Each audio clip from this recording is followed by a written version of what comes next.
ಮಿತ್ರರಿಗೆ ಮಧುಮಾಲಾ ಧ್ವನಿಸಿರಿ ಯೂಟ್ಯೂಬ್ ಚಾನಲ್ಗೆ ಆತ್ಮೀಯ ಸ್ವಾಗತ. ಕ್ಷಮೆಯಾಧರಿತ್ರಿ ಸಂಚಿಕೆ 129. ಗಂಡನ ಒಪ್ಪಿಗೆ ಪಡೆದುಕೊಂಡ ಕ್ಷಮ ಬಹಳ ದಿನಗಳ ನಂತರ ಮಂಗಳೂರಿನತ್ತ ಪ್ರಯಾಣ ಬೆಳೆಸಲು ಮುಂದಾಗಿದ್ದಳು. ಥ್ಯಾಂಕ್ ಯು ಕೃಷ್ಣ ಎಂದು ಅವನ ಕೆನ್ನೆಯನ್ನು ಮೃದುವಾಗಿ ತಟ್ಟಿದ ಕ್ಷಮ, ಅಮರ್ ಪುಟ್ಟ ಎಂದು ಮಗನನ್ನು ಕೂಗಿ ಕರೆದಳು. ಕೃಷ್ಣನನ್ನು ಕಂಡರೆ ಕೆಂಡದಂತಹ ಕೋಪ ಕಾರುತ್ತಿದ್ದ ಅಮರ್ಗೆ ಅಮ್ಮ ಕರೆದುದರಿಂದ ಅವನ ಕೋಣೆಗೆ ಹೋಗದೆ ಬೇರೆ ಗತ್ಯಂತರವಿರಲಿಲ್ಲ. ಏನಮ್ಮ ಅದು? ಮುಖ ಊದಿಸಿಕೊಂಡೆ ಒಳ ಬಂದನು.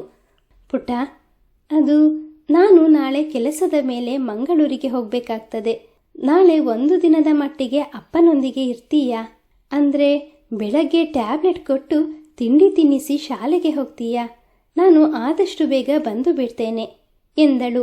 ಅಮರ್ನ ಪರಿಸ್ಥಿತಿ ಅಡಕತ್ತರಿಯಲ್ಲಿ ಸಿಕ್ಕ ಅಡಕೆಯಂತಾಗಿತ್ತು. ಅಮ್ಮ, ನಾಳೆ ಸೈನ್ಸ್ ಪ್ರಾಜೆಕ್ಟ್ ಸಬ್ಮಿಟ್ ಮಾಡೋಕ್ಕಿದೆ.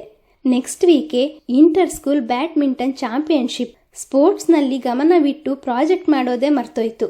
ಇವತ್ತು ಇಡೀ ರಾತ್ರಿ ಕೂತ್ಕೊಂಡು ಮುಗಿಸಿದ್ರೂ ಕಂಪ್ಲೀಟ್ ಆಗೋದಿಲ್ಲ. ನಾನು ಅದೇ ಟೆನ್ಷನ್ನಲ್ಲಿದ್ದೀನಿ. ನೀನು ಬೇರೆ ಈ ಮನುಷ್ಯನ ಜವಾಬ್ದಾರಿನೂ ನನ್ನ ಮೇಲೆ ಹೇರ್ತಾ ಇದೆಯಾ? ನೀನು ಬೇರೆ ಏನೇ ಕೆಲಸ ಹೇಳಿದರೂ ನಾನು ಕಣ್ಮುಚ್ಕೊಂಡು ಮಾಡ್ತಿದ್ದೆ. ಇದೊಂದು ಖಂಡಿತ ಸಾಧ್ಯ ಇಲ್ಲ. ಅಸಹನೀಯವಾಗಿ ನುಡಿದನು. ಮಗನ ಮಾತುಗಳನ್ನು ಕೇಳಿ ಕ್ಷಮಳಿಗೆ ಬೇಸರವಾಯಿತು.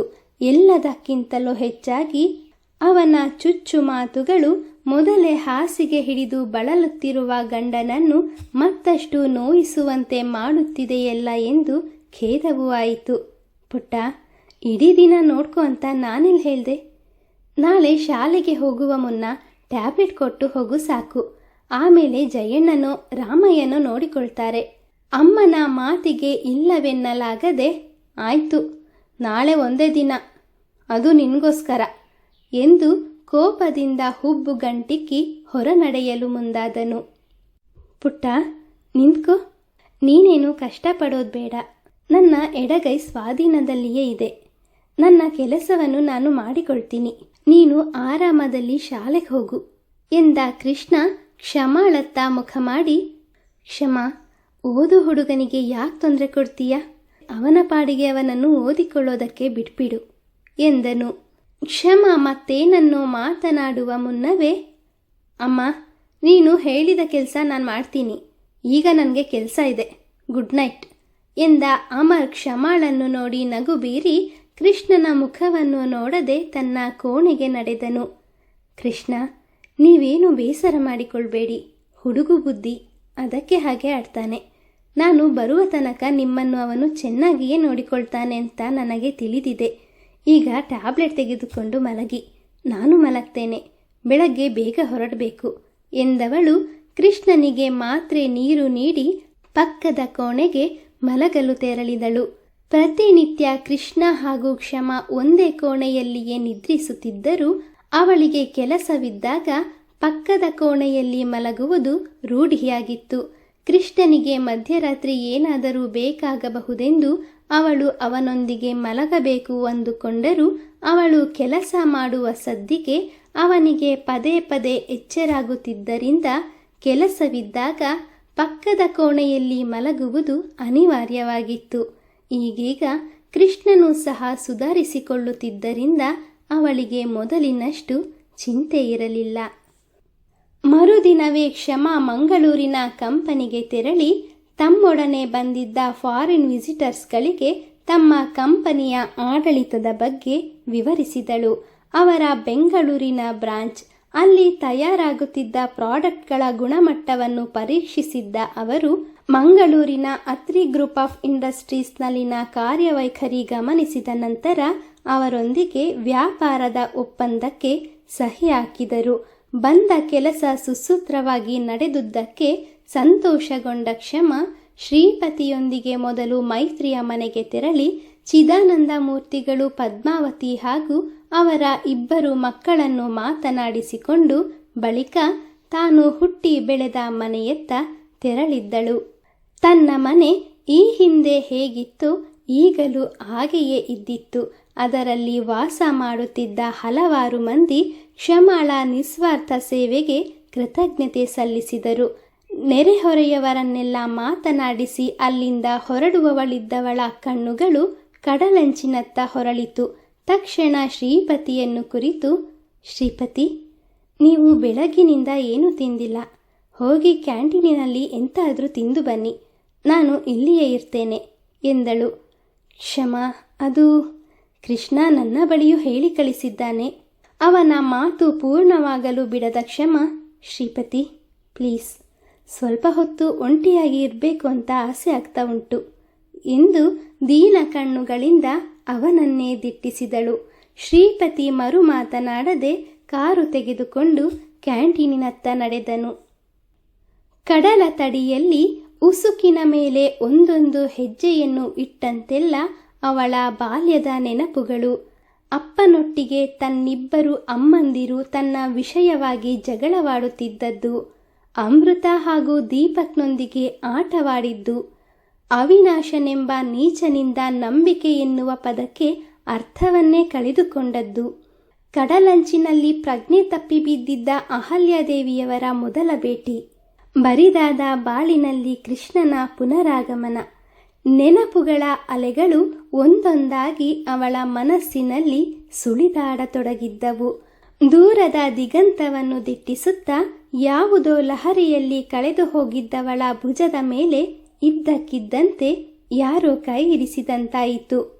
ಒಮ್ಮೆಲೆ ಬೆಚ್ಚಿದ ಕ್ಷಮಾ, ಶ್ರೀಪತಿ ನನ್ನ ಬಳಿ ಇಷ್ಟು ಸಲುಗೆಯಿಂದ ಮೈಮುಟ್ಟಿ ಮಾತನಾಡಿಸುವುದಿಲ್ಲವಲ್ಲ, ಯಾರಿರಬಹುದು ಎಂದು ಹಿಂದಿರುಗಿ ನೋಡಿದವಳಿಗೆ ಆಶ್ಚರ್ಯ ಆಘಾತದ ಸಮ್ಮಿಳಿತವಾಗಿ ಅವಳ ಹೃದಯ ಕಂಪಿಸತೊಡಗಿತ್ತು. ಕ್ಷಮಾ, ಹೇಗಿದೆಯಾ? ಮುಖದ ತುಂಬ ಇಳಿಬಿಟ್ಟಿದ್ದ ದಾಡಿ, ಅಲ್ಲಲ್ಲಿ ನೆರೆತಿದ್ದ ತಲೆ ಕೂದಲು, ಫಾರ್ಮಲ್ ಪ್ಯಾಂಟ್ ಶರ್ಟಿನ ಬದಲಾಗಿ ಬಿಳಿಯ ಬಣ್ಣದ ಜುಬ್ಬಾ ಪೈಜಾಮ ಧರಿಸಿದ್ದ ಆತನನ್ನು ತಕ್ಷಣಕ್ಕೆ ಅವಳಿಗೆ ಗುರುತಿಸಲು ಸಾಧ್ಯವಾಗಲಿಲ್ಲ. ಹುಬ್ಬುಗಳನ್ನು ಕೆಣಕಿಸಿ ಕಣ್ಣು ಚಿಕ್ಕದು ಮಾಡಿ ಅವನನ್ನೇ ದಿಟ್ಟಿಸಿದಳು. ಯಾಕೆ ಕ್ಷಮಾ, ನಾನು ಯಾರು ಅಂತ ಗೊತ್ತಾಗ್ಲಿಲ್ವಾ? ಇಷ್ಟು ಬೇಗ ನನ್ನನ್ನು ಮರೆತ್ಬಿಟ್ಯಾ? ಅವನ ಕರ್ಕಶ ಧ್ವನಿಗೆ ಅವಳು ಬೆಚ್ಚಿದ್ದಳು. ಅವಿನಾಶ್? ಇಷ್ಟರವರೆಗೂ ಸಹನೆಯಿಂದ ಅವನನ್ನೇ ದಿಟ್ಟಿಸುತ್ತಿದ್ದವಳ ಕಣ್ಣುಗಳು ಕೆಂಪಾದವು. ಅವಳ ಮುಗ್ಧ ಮೊಗ ಒಮ್ಮಿಂದೊಮ್ಮೆಲೆ ವಿಸ್ಫಾರಿತವಾಯಿತು. ಮೈ ಮೇಲೆ ಆವೇಶ ಬಂದವರಂತೆ, ಯು ಚೀಟರ್, ನನ್ನ ತಂಗಿ ಏನು ಮಾಡಿದ್ಲು ಅಂತ ಅವಳನ್ನು ಬಲಿ ತಗೊಂಡೆ.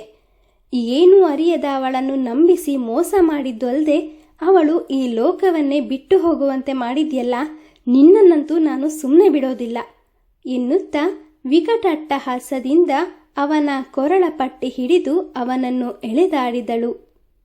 ಪ್ಲೀಸ್ ಕ್ಷಮಾ, ಸಮಾಧಾನ ಮಾಡ್ಕೋ. ನಾನು ಮಾಡಿದ ತಪ್ಪಿನ ಅರಿವು ನನಗಾಗಿದೆ. ನನ್ನ ತಪ್ಪಿಗೆ ಪ್ರಾಯಶ್ಚಿತ್ತವಾಗಿ ನಿನ್ನ ಬಳಿ ಕ್ಷಮೆ ಕೇಳಬೇಕು ಅಂತ ಎಷ್ಟು ದಿನದಿಂದ ಕಾಯ್ತಾ ಇದ್ದೆ ಗೊತ್ತಾ? ಕೊನೆಗೂ ನೀನು ಸಿಕ್ಬಿಟ್ಟೆ.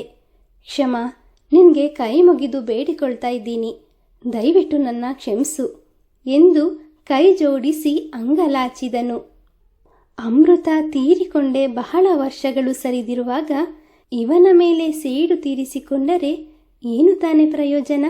ತನ್ನಷ್ಟಕ್ಕೆ ತಾಳ್ಮೆ ತಂದುಕೊಂಡು ಅವನ ಕುತ್ತಿಗೆಯಿಂದ ಕೈ ಇಳಿಸಿದ ಕ್ಷಮಾಳಿಗೆ ಅವನ ಕ್ರೂರತೆಯ ಮುಖ ನೋಡಲು ಅಸಹ್ಯವೆನಿಸಿತು. ಅವಳಿಗಲ್ಲಿ ಒಂದು ಕ್ಷಣವೂ ನಿಲ್ಲಲಾಗದೆ 4-5 ಹೆಜ್ಜೆ ಮುಂದೆ ನಡೆದಳು. ಕ್ಷಮಾ, ನಿಂತ್ಕೋ. ನಿನ್ನ ಜೊತೆ ಮಾತಾಡಬೇಕು ಅಂತ ಎಷ್ಟೋ ವರ್ಷದಿಂದ ಕಾಯ್ತಾ ಇದ್ದೀನಿ. ದಯವಿಟ್ಟು ನಿರಾಸೆ ಮಾಡಬೇಡ. ಒಮ್ಮೆ ನನ್ನ ಮಾತುಗಳನ್ನು ಕೇಳು. ಅವನು ಕೂಡ ಅವಳ ಸರಿಸಮಾನಕ್ಕೆ ನಡೆಯತೊಡಗಿದನು. ಅವನ ವರ್ತನೆ ಅವಳಿಗೆ ತೀರಾ ಅತಿರೇಕವೆನಿಸಿತು. ನೋಡಿ, ನನಗೆ ನಿಮ್ಮ ಬಳಿ ಮಾತನಾಡಲಿಕ್ಕೆ ಎಂಥ ಸಹ ಇಲ್ಲ. ಫಸ್ಟ್ ಆಫ್ ಆಲ್, ನೀವು ಯಾರು ಅನ್ನೋದೇ ನನಗೆ ತಿಳಿದಿಲ್ಲ. ಸ್ವಲ್ಪ ಹೊತ್ತು ನೆಮ್ಮದಿಯಾಗಿ ಸಮಯ ಕಳೆಯೋಣ ಅಂದುಕೊಂಡ್ರೆ ಇಲ್ಲಿಗೂ ಸಹ ಬಂದು ತೊಂದರೆ ಕೊಡ್ತೀರಲ್ಲ. ಅಸಹನೆಯಿಂದ ನುಡಿದವಳು ಮತ್ತು ವೇಗವಾಗಿ ನಡೆಯಲಾರಂಭಿಸಿದಳು. ಪ್ಲೀಸ್ ಕ್ಷಮಾ, ಹೀಗೆಲ್ಲ ಮಾತಾಡಿ ಮೊದಲೇ ನೊಂದಿರೋ ನನ್ನನ್ನು ಮತ್ತಷ್ಟು ನೋಯಿಸಬೇಡ.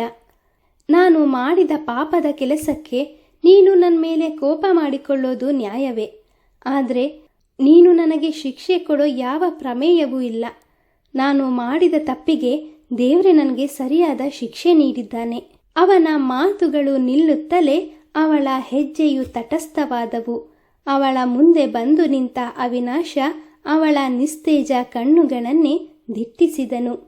ಕ್ಷಮ, ನೀನು ನಿಜಕ್ಕೂ ಕ್ಷಮೆಯಾಧರಿತ್ರಿ. ನಾನು ನಿನಗೆ ಮಾಡಿದ ಮೋಸಕ್ಕೆ ನೀನೇನೋ ನನ್ನನ್ನು ಕ್ಷಮಿಸಿದೆ. ಆದರೆ ಅಮೃತಾಳ ಕಣ್ಣೀರಿನ ಶಾಪ ನನ್ನನ್ನು ಯಾರೂ ಇಲ್ಲದ ಭಿಕಾರಿಯಾಗಿ ಅಲೆಯುವಂತೆ ಮಾಡ್ತು. ನಾನು ನನ್ನ ಮೊದಲ ಹೆಂಡತಿಯ ಮಾತುಗಳನ್ನು ಕೇಳಿ ಮೋಸದಿಂದ ಅಮೃತಾಳ ಊಟದಲ್ಲಿ ವಿಷ ಬೆರೆಸಿದೆ. ಅದಾದ ನಂತರ ನಾನು ಅವಳು ದೂರದ ರಾಜಸ್ಥಾನಕ್ಕೆ ಹೋಗಿ ಜೀವನ ಮಾಡೋದಕ್ಕೆ ಪ್ರಾರಂಭ ಮಾಡಿದ್ವಿ. ಆದರೆ ಕಾಣದ ಊರಲ್ಲಿ ನನಗೆ ಕೆಲಸ ಸಿಗೋದೇ ಕಷ್ಟ ಆಯಿತು. ಇದ್ದ ಬದ್ದ ಹಣವೆಲ್ಲ ಖರ್ಚಾದ ನಂತರ ನನ್ನನ್ನೇ ನಂಬಿಕೊಂಡು ಬಂದಿದ್ದವಳು ಹಣಕ್ಕಾಗಿ ಪೀಡಿಸತೊಡಗಿದ್ಲು. ಕೈಯಲ್ಲಿ ಕೆಲಸವೇ ಇಲ್ಲದಿರುವಾಗ ಹಣ ತಾನೇ ಹೇಗೆ ಬರಬೇಕು? ಅವಳ ಜಾಗದಲ್ಲಿ ಅಮೃತ ಇದ್ದಿದ್ರೆ ಖಂಡಿತವಾಗಿಯೂ ನನ್ನ ಕಷ್ಟಕ್ಕೆ ಹೆಗಲು ನೀಡ್ತಾ ಇದ್ಲು. ಆದರೆ ನನ್ನ ಮೊದಲ ಹೆಂಡತಿ ಅನಿಸಿಕೊಂಡವಳು, ನೀವು ನನ್ನನ್ನು ಹುಡುಕೋ ಪ್ರಯತ್ನ ಮಾಡಬೇಡಿ, ನನಗೆ ನಿಮ್ಮ ಜೊತೆ ಬಾಳೋದಕ್ಕೆ ಇಷ್ಟ ಇಲ್ಲ ಅಂತ ಪತ್ರ ಬರೆದಿಟ್ಟು ನನಗೆ ಮೋಸ ಮಾಡಿ ನನ್ನ ಮಕ್ಕಳನ್ನು ಕರ್ಕೊಂಡು ನನ್ನಿಂದ ಬಹಳ ದೂರ ಹೋಗ್ಬಿಟ್ಲು. ಅವಿನಾಶ ತನ್ನ ಬಾಳಿನಲ್ಲಿ ನಡೆದ ದುರಂತವನ್ನು ಹೇಳಿಕೊಳ್ಳುತ್ತಿದ್ದರೆ ಕ್ಷಮಾಳ ಮುಖದಲ್ಲಿ ಯಾವ ವ್ಯತ್ಯಾಸವೂ ಆಗಲಿಲ್ಲ. ಕ್ಷಮ, ನಿನ್ನ ಮನಸ್ಸಲ್ಲಿ ಏನು ಯೋಚನೆ ಮಾಡ್ತಾ ಇದೆಯಾ ಅಂತ ನನಗೂ ಗೊತ್ತು. ಮಾಡಿದ ತಪ್ಪಿಗೆ ದೇವರೇ ಶಿಕ್ಷೆ ವಿಧಿಸಿದ್ದಾನೆ. ಈಗ ನನ್ನ ಬಳಿ ಇವನ ಗೋಳನ್ನೆಲ್ಲ ಯಾಕೆ ಹೇಳ್ಕೊಳ್ತಾ ಇದ್ದಾನೆ ಅಂತ ಅಲ್ವಾ? ಅದಕ್ಕೂ ಕಾರಣ ಇದೆ. ಕ್ಷಮ, ನೀನು ಈಗಲೂ ಮೊದಲಿನಷ್ಟೇ ಬ್ಯುಸಿ ಅಂತ ಗೊತ್ತು. ನಾನು ನಿನ್ನ ಅಮೂಲ್ಯವಾದ ಸಮಯವನ್ನು ಹಾಳು ಮಾಡೋದಿಲ್ಲ, ನೇರವಾಗಿ ವಿಷಯಕ್ಕೆ ಬರ್ತೀನಿ ಎಂದು ಗಂಟಲನ್ನು ಸರಿ ಮಾಡಿಕೊಂಡವನು ಒಂದು ಕ್ಷಣ ಮೌನ ವಹಿಸಿ ಪುನಃ ಮಾತು ಮುಂದುವರಿಸಿದನು. ಕ್ಷಮ, ನನಗೂ ಈ ಒಬ್ಬಂಟಿ ಬಾಳು ಸಾಕಾಗಿ ಹೋಗಿದೆ. ದಯವಿಟ್ಟು ನನ್ನ ಮಗನನ್ನು ನನಗೆ ಮರಳಿಕೊಡು. ಅವಳ ಮುಂದೆ ಮಂಡಿಯೂರಿ ಕುಳಿತು ಅಂಗಲಾಚಿದನು. ಕ್ಷಮ ಎಂದು ಊಹಿಸಿರದ ಘಟನೆ ಅವಳ ಬಾಳಿನಲ್ಲಿ ಬಿರುಗಾಳಿಯಂತೆ ಬಂದೆರಗಿತ್ತು. ಅಮರ್ ತನ್ನ ಸ್ವಂತ ಮಗ ಅಲ್ಲ ಎಂದು ತಿಳಿದಿದ್ದರೂ ಅವನ ಜನುಮದಾತ ಅವಿನಾಶ ಎಂದಾದರೂ ಒಮ್ಮೆ ಅವನನ್ನು ಮರಳಿ ಕೇಳಬಹುದು ಎಂಬ ಕಿಂಚಿತ್ತು ಕಲ್ಪನೆಯೂ ಇರದಿದ್ದವಳು ಅವಿನಾಶನ ಮಾತಿಗೆ ಅಕ್ಷರಶಃ ಬೆಚ್ಚಿದ್ದಳು. ಪರಿಸ್ಥಿತಿಗೆ ಕಟ್ಟು ಬಿದ್ದು ಕ್ಷಮ ಅಮರ್ನನ್ನು ಅವಿನಾಶನೊಂದಿಗೆ ಕಳುಹಿಸಬೇಕಾಗುವುದೇ? ಕೃಷ್ಣನ ಮೇಲೆ ದ್ವೇಷ ಸಾಧಿಸುತ್ತಿರುವ ಅಮರ್ ಇದೇ ಸಂದರ್ಭವನ್ನು ಬಳಸಿಕೊಂಡು ಅವನಿಂದ ದೂರಾಗುವನೆ? ಕ್ಷಮ ಕೃಷ್ಣನ ಬಾಳಿನಲ್ಲಿ ಅಂಧಕಾರಕ್ಕೆ ಕೊನೆಯೇ ಇಲ್ಲವೇ? ನಿರೀಕ್ಷಿಸಿ ಮುಂದಿನ ಸಂಚಿಕೆಯಲ್ಲಿ. ಮಿತ್ರರೇ, ಕಥೆಯ ಬಗ್ಗೆ ನಿಮ್ಮ ಅನಿಸಿಕೆ ಅಭಿಪ್ರಾಯಗಳನ್ನು ದಯವಿಟ್ಟು ಕಮೆಂಟ್ನ ಮೂಲಕ ಹಂಚಿಕೊಳ್ಳಿ. ಹಾಗೆ ಲೈಕ್, ಶೇರ್, ಸಬ್ಸ್ಕ್ರೈಬ್ ಮತ್ತು ಹೈಪ್ ಮಾಡುವುದರ ಮೂಲಕ ನಮ್ಮನ್ನು ಪ್ರೋತ್ಸಾಹಿಸಿ. ಮುಂದಿನ ಸಂಚಿಕೆಯಲ್ಲಿ ಮತ್ತೆ ಸಿಗೋಣ. ಧನ್ಯವಾದಗಳು.